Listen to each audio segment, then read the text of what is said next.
Allahu Akbar, Allahu Akbar.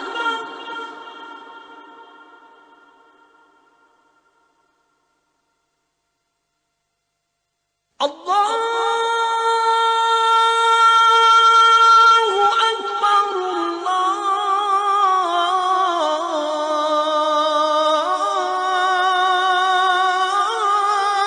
Allahu Akbar.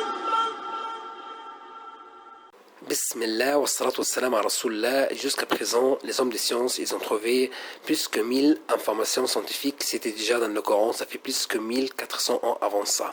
Il y a un livre à l'Université de Paris qui s'appelle Gloire à Dieu, les 1000 vérités scientifiques du Coran. Un autre livre qui s'appelle Ceci est la vérité, les hommes de science face au Coran. Notre frère suisse converti à l'islam, il va nous parler aujourd'hui, Inch'Allah, d'un nouveau miracle scientifique dans le Coran concernant la viande du porc. Au nom de Dieu, le tout clément, le tout miséricordieux. Aspect scientifique de la prohibition de consommer la viande de porc. Allah exalté soit-il, dit dans le Saint-Coran, dit « Dans ce qui m'a été révélé, je ne trouve d'interdit à aucun mangeur d'en manger que la bête trouvée morte, ou le sang qu'on a fait couler, ou la chair de porc, car c'est une souillure, ou ce qui, par perversité, a été sacrifié à autre qu'Allah. Quiconque est contraint, sans toutefois abuser ou transgresser, ton Seigneur est certes pardonneur et miséricordieux. Sourate les Bestiaux, verset 145. Vérité scientifique. La science a découvert certains aspects des interdits de la législation islamique qui a pu protéger ses fidèles durant des siècles avant l'invention des microscopes. Ainsi, la science réussit-elle à comprendre que les bactéries se reproduisent dans les corps morts et notamment dans le sang. De même, la science comprit que les souillures qui se regroupent dans la viande de porc sont intraitables. Le porc est donc un refuge pour les microbes, des bactéries et des virus qui transmettent à l'homme et aux animaux. Certains de ces bactéries et de ces microbes sont propres au porc, tels que la dysenterie balantidienne, le Trichinella spiralis, le Taenia solium, la cysticercose. Par contre, certains autres microbes et bactéries sont des zoonoses qui comprennent des types de fièvre, le Fasciolopsis boschi en Chine et l'ascarie. Quant à la dysenterie balantidienne, elle se propage souvent de façon épidémique chez les éleveurs de porcs et ceux qui les côtoient, tel que ce fut le cas sur l'île de l'océan Pacifique suite à une tempête qui dispersa les crottes de porc. Il s'avère que cette maladie est inhérente à l'existence du porc dans un endroit, et ce même dans les pays développés, contrairement aux fausses opinions qui affirmaient la possibilité de surpasser le manque d'hygiène du porc en usant de moyens technologiques modernes qui sont à même de rendre insensée toute interdiction de la consommation de viande de porc, notamment en Allemagne, en France, aux Philippines et au Venezuela. L'on contacte la trichinose suite à la consommation des muscles de porc infectés. Les trichinoses femelles rongent les parois de l'intestin afin d'y émettre des larves qui atteignent à peu près 10 000 larves. Ces larves se déplacent par le biais du sang vers les muscles afin d'y former des vésicules contagieuses. Quant au T. spiralis, l'on le contracte suite à la consommation de muscles de porc infectés. Les larves du T. spiralis croissent dans l'intestin de l'homme et atteignent 7 mètres de long et sont dotées de têtes épineuses qui détruisent les parois de l'intestin et causent l'anémie.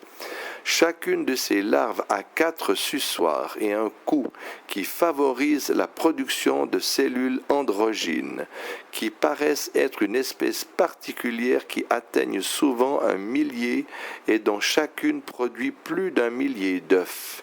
L'on contracte le cysticercose suite à la consommation d'aliments infectés par les œufs dont les larves sortent et atteignent les organes par le biais du sang. Et l'on évalue la gravité de la maladie selon le degré d'infection. D'autre part, il faut noter que cette maladie n'est aucunement causée par le Taenia saginata des vaches qui a une tête non épineuse et partant est moins nocif. Aspect miraculeux. Le porc est un animal réputé pour son mauvais caractère et qui consomme les excréments. Par mépris, certains idolâtres sont allés jusqu'à considérer le porc comme un animal qui tue les symboles du bien. Selon les légendes, c'est le porc qui tua Horus chez les anciens Égyptiens, tout comme il tua Adon chez les Cananéens. Adonis chez les Grecs et Attis en Asie mineure. Dans l'ancienne Égypte, l'élevage de porcs était considéré comme un sot métier que seuls les indigents acceptaient d'exercer, raison pour laquelle il y était interdit que les éleveurs de porcs adhèrent au temple, tout comme il leur était défendu d'épouser des filles autres que les filles de leurs collègues. Par ailleurs, il était exigé que toute personne qui touche à un porc fasse un bain rituel. D'autre part, le porc était également interdit aux gens du livre, bien que ces derniers aient contrevenu à cette interdiction. Quant au Coran, il a donné la raison de l'interdiction de la consommation de la viande de porc en ces termes. C'est une souillure. Il va de soi que le mot souillure est un mot qui a une connotation générale qui comprend tout ce qui est sale et nocif. Il faut signaler que le Coran interdit la consommation de la viande de porc dans les 3 passages ci-après. Allah exalté soit-il dit « Certes, il vous est interdit la chair d'une bête morte, le sang, la viande de porc et ce sur quoi on a invoqué un autre qu'Allah. Il n'y a pas de péché sur celui qui est contraint sans toutefois abuser ni transgresser, car Allah est pardonneur et miséricordieux. Sourate numéro 2, la Génisse, verset 173. Il dit aussi, exalté soit-il, il vous a en effet interdit la chair de la bête morte, le sang, la chair de porc, et la bête sur laquelle un autre nom que celui d'Allah a été invoqué.